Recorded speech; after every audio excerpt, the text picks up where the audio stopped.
अरे स्वरूप में अंतर है। पहले स्थान पर निरंजन भगवान का जो स्वरूप है वो ज्योतिष स्वरूप है। दूसरे स्थान पर ब्रह्म का जो स्वरूप है वो सुबह के लाल सूर्य के समान है। तीसरे स्थान पर ब्रह्म पुरुष का जो स्वरूप है वो पूर्णमासी के चंद्रमा के समान है। चौथे स्थान पर सोहंग पुरुष का जो स्वरूप है वो दोपहर के सूर्य के समान महाप्रकाशवान स्वरूप है। वहां के धनी का दर्शन करने के बाद में ताके परे धाम सतनामा और बीन बजे सतलोक ठिकाना। सोहंग देश के ऊपर वो पांचवा देश आता है जिसे महात्माओं ने सचखंड देश कहा। वो सचखंड देश अजर अमर अविनाशी सदा एक रस रहने वाला देश है। वहां न काल है, न कर्म है, न दुख है, न संताप है, न पुण्य है, न पाप है। जो जीवात्माएं वहां पर पहुंच जाती हमेशा के लिए जन्म मरण के बंधनों से आजाद हो जाती। वहां के जो मालिक हैं वो सत्पुरुष भगवान हैं जिनके रोम रोम में खरबों खरब सूरज चांद सितारे प्रकाशवान। वही हमारे आपके सच्चे मालिक हैं, वही हमारे आपके सच्चे पिता हैं। अरे हमको आपको वहीं से नीचे उतारा गया, फिर शब्द को पकड़ करके शब्द शब्द पौड़ी पर चढ़कर पहुंचो सचखंड सतनाम। तो शब्द कब पकड़ में आएगा? जब आप भजन करोगे। और भजन कैसे किया जाएगा जरा अच्छी तरह से समझ लीजिए। ये आंख और कान को बंद करिएगा लेकिन मन को रोकिएगा। ऐसे समय पर तुम्हारा ये मन जरूर भागेगा। अभी आप यहाँ सत्संग में बैठे हो, शरीर भले तुम्हारा यहाँ बैठा है लेकिन मन सारी दुनिया में भाग रहा। अब किसी को बाल बच्चों की याद आ गई, मन बाल बच्चों में पहुंच गया। कोई दुकान दफ्तर छोड़ करके आया, मन दुकान दफ्तर में पहुंच गया। कोई खेती बाड़ी छोड़ करके आया, शरीर बेचारा यहाँ बैठा, मन खेत में गन्ना काट रहा। तो ऐसे भजन से कोई लाभ नहीं होगा। अरे जिन्होंने मार मन डाला उन्हीं को सूरमा कहना, और बड़ा बैरी ये मन घट में इसी का जीत ना कटना। अगर दुनिया में कोई हमारा दुश्मन है वो केवल तुम्हारा अपना ये मन है। ये मन रूपी रावण कब मरेगा? जब 9 द्वारों पर फतेह हासिल करके तुम यहाँ 10वें द्वार पर चढ़ जाओगे, तब सही मायने में दशहरा मनाई जाएगी। अरे बाहर की दशहरा नहीं है जो लकड़ी का रावण बना देते हो और फूंक फांक करके घर चले आते, कहते भाई हमने रावण मार दिया। अरे महात्माओं ने कहा था भाई सही मायने में तुम दशहरा कब मनाओगे? जब 9 द्वारों पर फतेह हासिल करके तुम यहाँ 10वें द्वार पर चढ़ जाओगे, तब सही मायने में विजयदशमी मनाई जाएगी। तब ये मन रूपी रावण तुम्हारा मरेगा और तब तुम्हारी ये जीवात्मा, इसी जीवात्मा को महात्माओं ने राम भी कहा। अरे हमको अपने मन से नहीं कह रहे, धर्म ग्रंथों में लिखा हुआ है, एक राम दशरथ का बेटा, एक राम घट घट में लेटा, एक राम का सकल पसारा, एक राम है सबसे न्यारा। एक वो राम है जो अयोध्या के वासी हैं और एक राम घट घट में लेटे, यानी हमारी आपकी ये जीवात्मा जो हर एक के अंदर मौजूद है।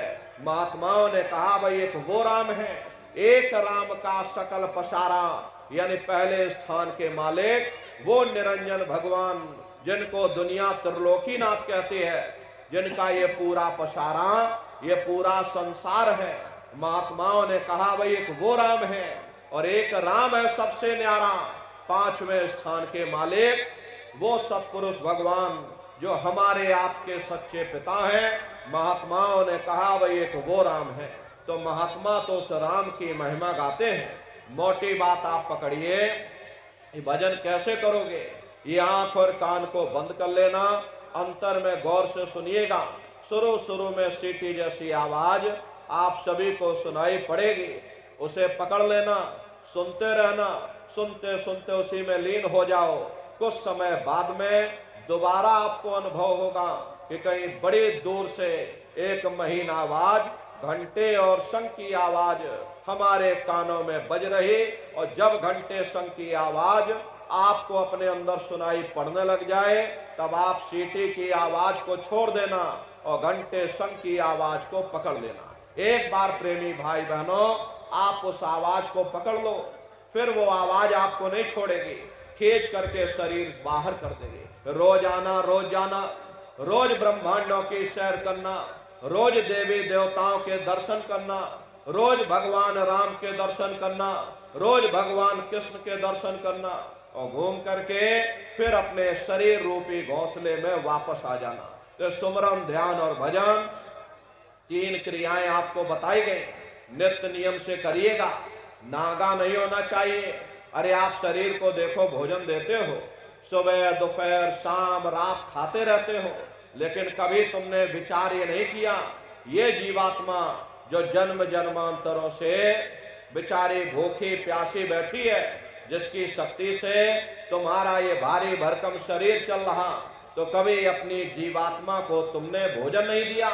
अरे इसका भोजन भजन है, इसका भोजन शब्द है, इसका भोजन नाम है। अपना ये नियम बनाओ कि पहले हम अपनी जीवात्मा को भोजन देंगे, फिर अपने शरीर को भोजन देंगे। अगर ये नियम तुम्हारा बन गया, तुम्हारा लोक भी बन जाएगा और तुम्हारा परलोक भी बन जाएगा। प्रेमी भाई बहनों, उस मालिक को पाने के लिए तुम्हें कोई घर बार नहीं छोड़ना है, तुम्हें कोई जात बिरादरी नहीं बदलनी है। ये जात पात के रगड़े झगड़े ये तुम्हारे अपने नहीं है, ये सिर्फ मन की खुराफात है।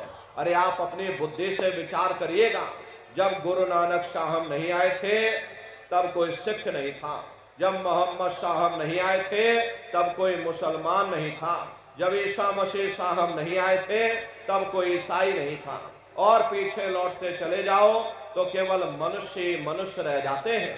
ये रगड़े झगड़े किसने पैदा किए?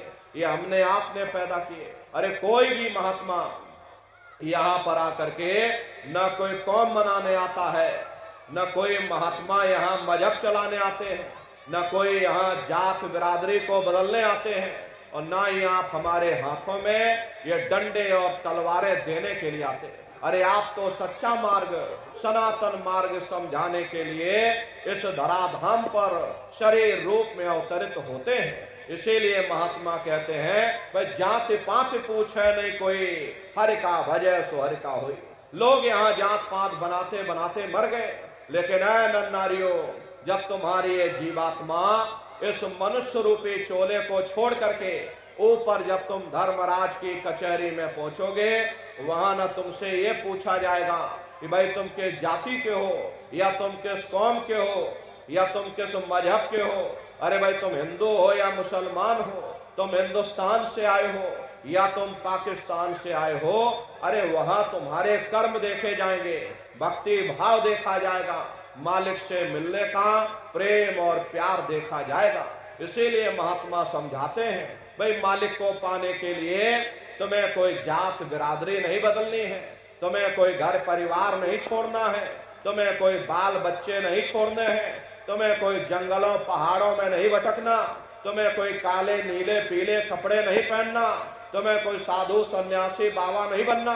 अरे भाई तुम अपने अपने घर परिवार में रहो, अपने अपने बाल बच्चों के साथ रहो, अपने अपने समाज में रहो, समाज की रीत नीत नियम के अनुसार रहो, मेहनत और ईमानदारी से काम करो, और 24 घंटे में से घंटा 2 घंटा समय निकाल करके सुमरन ध्यान और भजन करिएगा।